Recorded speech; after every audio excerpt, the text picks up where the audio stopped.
చంద్రబాబు నాయుడు గెలిచిన వెంటనే ఆయన సూపర్ 6 పథకాల్లో భాగంగానే ఆయన మాటనిచ్చిన ప్రకారం 3000 పింఛన్ని 4000 రూపాయలు చేశారు. అదే జగన్మోహన్ రెడ్డి గారు 2000 పింఛన్ని 3000 చేయడానికి 5 సంవత్సరాల కాలం పట్టింది. కానీ ఒక్క నెలలోనే తీసుకొచ్చినాడు. అది మళ్ళీ ఏ విధమైనటువంటి అప్పులు తీసుకోకుండా అది ఆయన ఆర్థిక ఈ ఫైనాన్షియల్గా ఎట్లా మేనేజ్ చేస్తారో ఏమో అది చంద్రబాబు నాయుడుకి మాత్రం సాధ్యం. కానీ ఎందుకంటే ఇప్పటిదాకా 4 వారాల నుంచి అప్పులకు పోలేదు. కానీ ప్రతి నెల పెన్షన్లు టెన్షన్గా 1వ తేదీ ఇస్తున్నారు. మళ్ళీ అంటే వాలంటరీ వ్యవస్థ లేకుండా ప్రభుత్వ ఉద్యోగులతోనే సచివాలయ ఉద్యోగులతోనే 1వ తేదీనే ఖచ్చితంగా టెన్షన్గా పింఛన్లు ఇస్తున్నారు.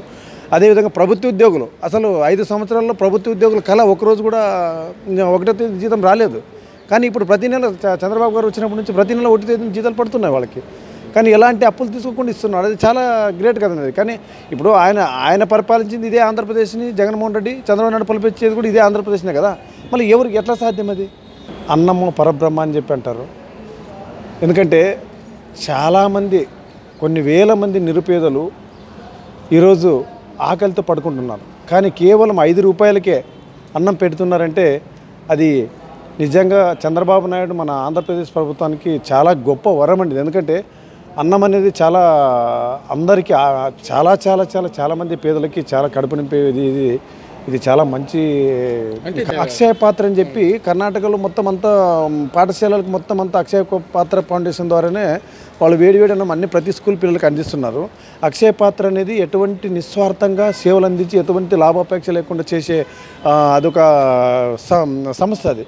కాబట్టి అట్లాంటి సంస్థకు ఈ అన్నా క్యాంటీన్లను అప్పచెప్పడం అనేది ఇంకా వాళ్ళ దీంట్లో కూడా అవినీతి జరుగుతున్నది చాలా ఇది హాస్యాస్పదం. ఎందుకంటే వాళ్ళు అవినీతి అనేది కూరుకులో పోయి ప్రతిదీ కామెర్లు వచ్చినానికి మొత్తం అంతా లోకమంతా పచ్చ కామెర్లు అంతా కనబడుతున్నట్లు అక్షయ పాత్ర అనేది ఒక స్వచ్ఛంద సంస్థ. కొన్ని 100 కోట్లు వాళ్ళు ఖర్చు పెట్టి స్వచ్ఛందంగా సేవ్ చేస్తున్నారు. అట్లాంటి సంస్థకు ఇది అన్నా క్యాంటీన్లను అప్పచెప్పడం అనేది చాలా గొప్ప విషయం అండి ఇది.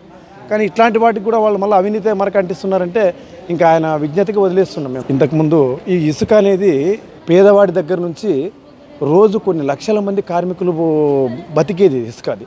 ఎందుకంటే మనకి నిర్మాణ రంగం అనేది మన అభివృద్ధికి, దేశాభివృద్ధికి కానీ రాష్ట్రాభివృద్ధికి కానీ నిర్మాణ రంగం చాలా ముఖ్యమైనది. గత ప్రభుత్వంలో ఇసుక లేక అసలు నిర్మాణ రంగం కుదేలైపోయింది. అంటే ఇప్పుడు ఒక ఇల్లు కట్టిస్తున్న లేదు, ఒక ఏదైనా బిల్డింగ్ ఏదైనా ఒక పేదవాడు ఇల్లు కట్టుకుంటానంటే ఒక బిల్డింగ్ కట్టిస్తున్నానంటే దాని వెనకాల ఎంతమంది పనిచేస్తారండి? ఇసుక ఉంటే కదా ఇల్లు దాన్ని కట్టడానికి మేస్త్రీలు, కూలీలు, తర్వాత అది బిల్డింగ్ కంప్లీట్ అయిపోతే ఆ పెయింటర్స్, ఎలక్ట్రీషియన్స్, ప్లంబర్స్ ఇలా లక్షలాది మంది బతుకుతారండి. ఒక ఇసుక అనేది ఏదో ఒక చిన్న ఇల్లు కట్టుకోవడానికి కాదు అది. మన ఆంధ్రప్రదేశ్ అభివృద్ధికి చాలా చాలా ఉపయోగపడుతుంది. ఇప్పుడు వాళ్ళు ఒక టిప్పర్ 30,000 నుంచి 40,000 దాకా వసూలు చేశారండి. ఇప్పుడు ఒక టన్నుకి 330 అంటే 300 అంటే కొన్ని దూరాన్ని బట్టి 330 రూపాయలు మన చంద్రబాబు ప్రభుత్వం దాన్ని ఫిక్స్ చేసింది. 330 అంటే 10 టన్నులు తీసుకున్న 3,000 రూపాయలు అవుతుంది. 20 టన్నులు నింపుకున్నా కూడా 6,000 రూపాయలు అవుతుంది. అంటే అది దేనికోసం అది? అంటే నదిలో నుంచి ఇసుక తవ్వుకొని బయటకు తీసుకొచ్చి వాళ్ళకి అందించడానికి మాత్రమే. కానీ ప్రభుత్వానికి దీని నుంచి ఎలాంటి లాభం లేదండి. ఇది కేవలం అక్కడ ఖర్చులకు మాత్రమే వసూలు చేస్తున్నారు.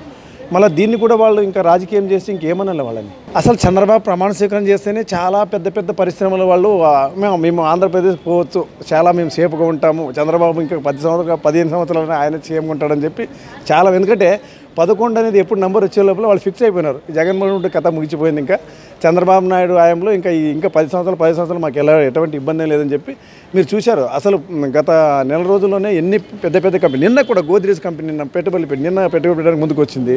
ఇంకా చాలా కంపెనీలు ఉన్నాయండి. ఇట్లా కొన్ని వందల కంపెనీలు రాబో 6 నెలల్లో కొన్ని వేల కంపెనీలు కూడా వచ్చి పెట్టుబడులు ఖచ్చితంగా పెట్టడానికి రెడీగా ఉన్నారు. విశాఖపట్నంలో వాళ్ళు పారిశ్రామిక సమ్మిట్ అని పెట్టినారు. అక్కడ ఎవరెవరు పోయినారు? భోజనాల దగ్గర కొట్టడానికి పారిశ్రామికవేత్తలు భోజనాల దగ్గర కొట్టాడతారు ఎక్కడన్నా? అట్లాంటి వాళ్ళని తీసుకొచ్చి పారిశ్రామిక మేము అన్ని వేల లక్షల కోట్లు, ఇన్ని లక్షలకు ఏమో ఎక్కడ పెట్టినారు? కనీసం చూపించాలి కదా, ప్రారంభోత్సవాలు చూపించాలి కదా వాళ్ళు పెట్టారంటే. ఎంఓఏలు ఇప్పుడు డమ్మీ ఎంఓఏలు చూసుకొని మేము అన్ని లక్షల కోట్లు పెట్టుబడి దీంట్లో చేసుకోవడం ముఖ్యం కాదు, స్టార్ట్ చేయడం ముఖ్యం కదా. ఇప్పుడు గత 2014 నుంచి 19 వరకు చంద్రబాబు నాయుడు చేసిన పరిశ్రమలు ఎన్ని ఉన్నాయి? వెనకబడిన రాయలసీమలో ఒక కియా పరిశ్రమ చాలు మన ఆంధ్రప్రదేశ్ అంటే అట్లా కొన్ని వేల కంపెనీలు ఉన్నాయి. అట్లాంటివన్నీ చూపించాలి కదా మీరు 19 నుంచి 24లో ఒక్క పరిశ్రమ ఇట్లాంటి చూపించండి, ఒక్కటే చూపించండి చాలు. ఇంకా పారిపోయిన కంపెనీలు కొన్ని వేలు ఉన్నాయి. కానీ మీరు స్టార్ట్ చేసిన కంపెనీలు ఎన్ని ఉన్నాయి? మిమ్మల్ని చూసి పెట్టడానికి ఎవడు ముందుకు 1 రూపాయి కూడా పెట్టడానికి ఎవడు రాడు. మీరు దోచుకోవడం తప్ప మీరు చేసింది ఏం లేదు మన రాష్ట్రానికి. కాబట్టి ఈరోజు మన ఆంధ్రప్రదేశ్ ప్రజలు ఈ పిశాచి నుంచి విముక్తి పొందినారు.